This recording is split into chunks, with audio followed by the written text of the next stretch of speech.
After going into the play-in tournament and coming out the 8th seed in the playoffs last season, the Memphis Grizzlies this season have taken the leap from fringe playoff team of the last 2 seasons and have clearly cemented themselves into conversations with the other Western Conference heavyweights. As of January 20th, when I'm recording this, the Grizzlies have won 12 out of their last 14 games, are 3rd place in the hyper-competitive Western Conference, and have a record of 16-7 versus teams that are above 500 on the season. This iteration of the Grizzlies certainly isn't the grit and grind Grizzlies from the mid-2010s. This Grizzlies roster is a young and trendy team with a superstar and formidable role players that NBA's media members and talking heads on ESPN and Fox Sports drool over every few years. I've seen people calling this team the next Golden State. I've seen Ja Morant be compared to 2016 John Wall and Derrick Rose and other athletic point guards that were in MVP conversations. Personally, I don't like comps like these because every single team is different, every single player is different, and giving these young teams and players such lofty expectations to me is almost like dooming them from the start. But I'll get into that on another video. NBA media is flawed, but that's a different story. This Grizzlies team does have the makings of a team that can be very good, but I'm not going to compare them to a team that we've already seen before. This Grizzlies team is extremely spread out when it comes to their offensive scoring, as you can see here. They bring it every single night, and as you can see on the screen, they've ramped up their game defensively since Thanksgiving. When fully healthy, the depth of this team is pretty insane. Only one player on this Grizzlies roster averages over 30 minutes a game, and that's Ja Morant, which we'll get into a little bit later. They've got really solid role players in players like Tyus Jones, Kyle Anderson, and DeAnthony Melton coming off the bench. And once they get a player like Dylan Brooks back from his left ankle sprain, they're going to be even more dangerous, as he's averaging a career high in points this season, as well as everything else that's going on with his team. The major difference between this season and last season for the Grizzlies has been the progression of second-year shooting guard Desmond Bane. After averaging roughly 16 points per game and 44% shooting from 3 at TCU, Bane's draft stock fell when it was reported that he had a wingspan of 6'4", which is 2 inches shorter than his 6'6" body frame. On draft night, he was drafted to the Celtics with the 30th pick in the 2020 draft, and shortly thereafter, his draft rights were traded to Memphis for only 2 second-rounders. As a rookie, he had a pretty average season, averaging 9 points per game and 47% from the floor and 43% from 3 last year. This pretty modest first year gave way to an explosion of scoring in his second season, averaging almost 18 points per game on 47% from the floor and 42% from 3 in only 29 minutes per game this season. And although he's turned into one of the best shooters that the league has to offer, he's actually been putting the ball on the floor more and has been more of a proficient shot creator in this Grizzlies offense. As a shooter, just straight up, he's averaging nearly 45% in the mid-range and above 40% from 3 in every area behind the arc.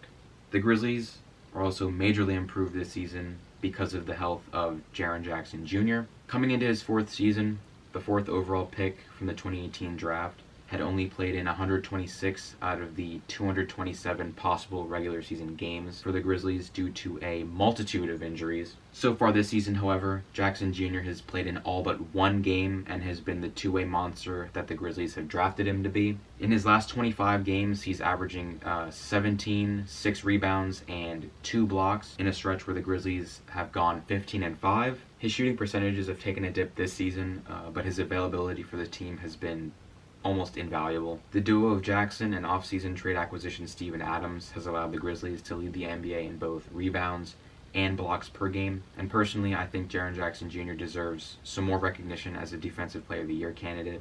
As you can see in the clips, he's been bringing it every single night. And obviously we finally made it here.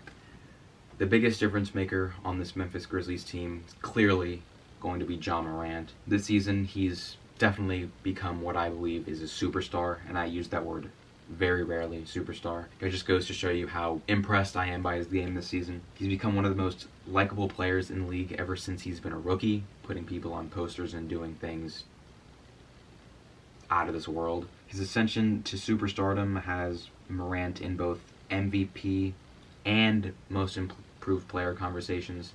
I'm pretty sure he's the odds-on favorite to win most improved as of right now. But this season he's proven he can be a leader and is pretty much the main reason that this Grizzlies team gets as much hype as it justly deserves. With season averages of almost 25 points, 7 assists, and 6 rebounds per game, he's also vastly improved his shooting efficiency, with career highs in both field goal percentage and three-point percentage, while shooting the most threes per game of his career. In addition to that, he's near the top of the league when it comes to points scored in the paint per game this season. I'll show it up here, this little graphic. Everyone on this list is a power forward or a center. And then obviously, clearly, you can see the 6'3" Ja Morant just entrenched in the middle of this graphic. That just shows you kind of the impact he's had on the game for the Grizzlies this season. He'll certainly be making his first All-Star game here in February. And if I had to put money on it, I would bet that he will be on an All-NBA team at the end of the season, barring some sort of extreme scenario. But as you can see here on the screen, he's doing something simply extraordinary almost every game. This Memphis Grizzlies front office has definitely done an incredible job constructing their roster with the talent that I've already named, and also guys like Zaire Williams, Kyle Anderson, Tyus Jones, who I briefly named, D'Anthony Melton. So much young talent on this roster that I believe they should let it develop and see how it pans out. Or they could package it in a year or two down the line, get a piece to quote-unquote win now, if they think that's the direction they should go in. But this team definitely appears to be set up for both current and future success. But I'm personally wary to prematurely anoint them before they do anything in the playoffs this season. And what they do in the playoffs could definitely change the outlook that the media and fans have alike for this team. So that'll definitely be something to look out for. But regardless of what happens, Memphis has so much talent, so much potential. I can't wait to see what the future holds for Memphis itself and also Ja Morant. So guys, hopefully you enjoyed the video. If you liked it, obviously like it. If you want to comment something, obviously comment. If you want to subscribe, please subscribe, share the video. Definitely helps me out a lot. Do all that cliche YouTube stuff. But that's all I've got for you guys today. Peace.